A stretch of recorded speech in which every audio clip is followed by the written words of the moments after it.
안녕하세요. 하나님이 원하시는 기도, 하원 기도에 오신 것을 환영합니다. 첫 번째 영상에서 알려드린 것처럼 이번 영상부터 몇 번에 걸쳐 교리에 대해 알아보고자 합니다. 교리하면 어렵게 생각하시는 분들이 많은데요. 전혀 그렇지 않습니다. 많은 믿음의 선배들이 수백 년에 걸쳐 성경의 중요한 부분을 주제별로 정리해 놓은 것이 교리입니다. 성경에는 여러 주제들이 산재해 있습니다. 하나님, 사람, 죄, 불순종, 심판, 예수님, 구원, 성령님, 성경, 교회 등에 관한 것입니다. 이런 주제들을 묶어 놓은 것이 교리입니다. 이 채널에서 여러 가지 교리 중에 핵심적인 것들을 다뤄보고자 합니다. 첫 번째로 사람에 대해 알아보고자 합니다. 먼저 이런 질문을 드리고 싶습니다. 하나님께서 당신의 생명을 오늘 걷어 가신다면 천국에 들어갈 확신이 있습니까? 이 질문에 당연히 예라고 대답해야 되는데 머뭇거리거나 대답을 못하는 경우를 많이 봐왔습니다. 왜 그럴까요? 구원에 대한 확신이 없거나 자기 자신을 되돌아봤을 때 구원에 한참 부족하다고 생각하기 때문일 것입니다. 자기 자신을 되돌아보면 추악한 죄가 있고 바르지 못한 행동이 있으며 윤리적으로도 깨끗이 못한 것도 있습니다. 유무영의 우상을 섬긴 일도 많이 있습니다. 자신의 육체가 썩어 냄새가 진동하는 것 같기도 합니다. 사람이 이렇게까지 부패할 수 있나 하는 생각도 들 것입니다. 그럼 과연 사람이 이런 존재였을까요? 답은 그렇지 않습니다. 사람은 원래 존귀한 존재로 창조되었습니다. 창세기 1장 26절에 하나님이 이르시되 우리의 형상을 따라 우리의 모양대로 우리가 사람을 만들고 라고 기록되어 있습니다. 삼일체 하나님께서 우리를 하나님의 형상을 따라 만들어 주신 것입니다. 우리는 하나님의 형상이기에 고결한 존재이며 아름다운 존재입니다. 하나님의 모습이 우리 안에 있다고 생각하면 얼마나 놀라운 일인지 모릅니다. 창세기 1장 31절에 하나님이 지으신 그 모든 것을 보시니 보시기에 심히 좋았더라 말씀하셨습니다. 사람도 사람이 만든 명작을 보면 놀라는데 하나님이 사람을 만드시고 보시기에 심히 좋았다라고 말씀하신 것을 보면 사람은 명작 중에 명작입니다. 더 나아가 사람은 하나님의 형상으로 지음받은 존재로 의와 고결함을 가지고 하나님과 교제를 나누면서 도덕적 존재로 살아가라고 만들어졌습니다. 이 얼마나 큰 은혜입니까? 자, 그러면 아담과 하와 시대 사람은 어떤 사람일까요? 우리의 모습과 같을까요? 아니면 다를까요? 처음 사람들의 모습을 통해 우리의 모습이 회복되었으면 좋겠습니다. 처음 사람 아담과 하와는 영원한 존재였습니다.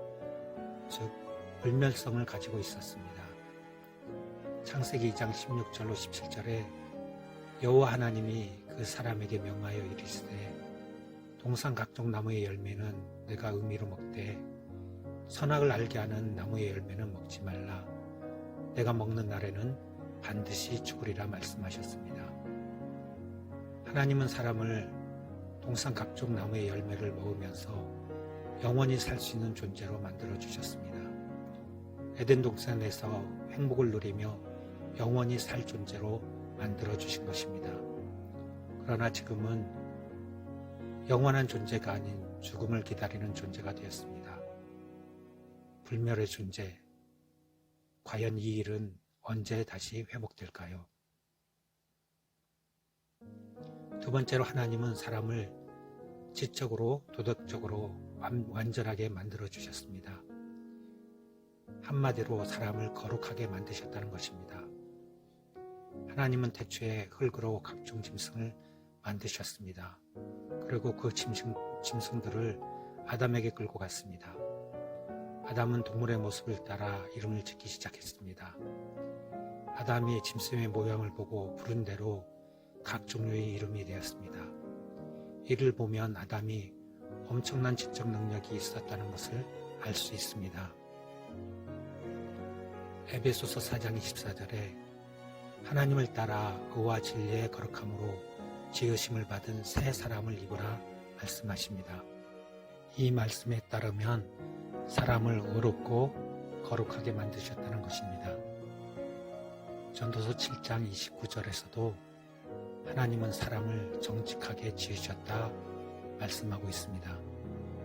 사람은 도덕적으로나 윤리적으로 흠이 없이 완벽하게 지음받은 것입니다.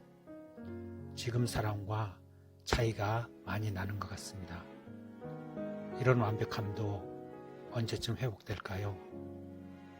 지적으로 도덕적으로 완벽하게 살고 싶지 않으십니까? 세 번째로 하나님은 사람에게 피조물에 대한 완벽한 통치권을 부여하셨습니다. 하나님은 사람에게 크게 번성하여 땅에 있는 모든 생물을 다스리는 권세를 주셨습니다. 번성하는 복과 다스리는 복을 주신 것입니다. 시편 8편 6절에 주의 손으로 지으신 것을 다스리게 하시고 만물을 그의 발 아래 두셨으니 라고 기록되어 있습니다. 사람이 자연을 완벽하게 다스리는 파라다이스를 상상해 보십시오. 얼마나 기쁠까요? 피조물에 대한 통치권은 만물을 제멋대로 사용하라는 권한이 아닙니다. 자연을 파괴하고 하나님이 세우신 질서를 혼란하게 하는 것이 아닙니다. 하나님의 형상으로 지음받은 사람이 하나님의 형상을 따라 하나님께서 만드신 것을 잘 관리하고 다스리라는 것입니다. 그러나 이 또한 파괴되었습니다. 과연 파괴된 자연은 언제 회복될까요?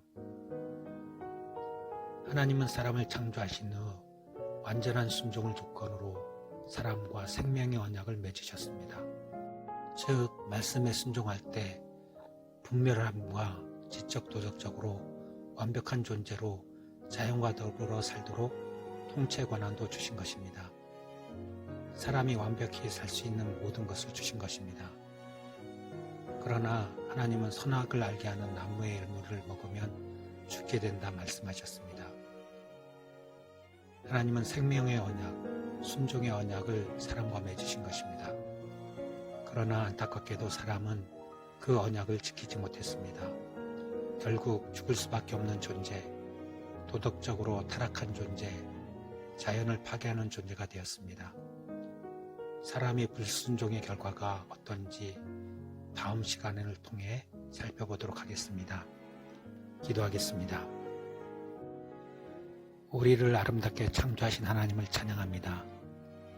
하나님은 우리를 완벽한 걸작품으로 만드셨습니다. 영원히 살 존재로 만드셨으며 완벽한 지혜도 허락해 주셨습니다. 하나님이 만드신 동산에서 자연과 덧붙하며 살게 하셨습니다. 정말 크고 놀라운 하나님의 은혜입니다. 그러나 지금 우리의 삶은 내가 구원받을 존재인지 하나님께 사랑받을 존재인지 정말 멋진 존재인지를 잊고 살아가는 듯합니다. 알고도 혹은 알지 못한 채 죄와 버타며 우상을 섬기며 살아갑니다. 주여 우리의 죄를 용서해 주옵소서. 우리를 회복시켜 주옵소서. 예수 그리스도의 보혈로 우리의 죄를 씻겨 주옵소서. 예수님의 이름으로 모든 죄의 구렁텅이에서 빠져나오게 하옵소서. 예수 그리스도로 말미암아 구원의 복을 누리게 하옵소서. 예수님의 이름으로 기도합니다. 아멘.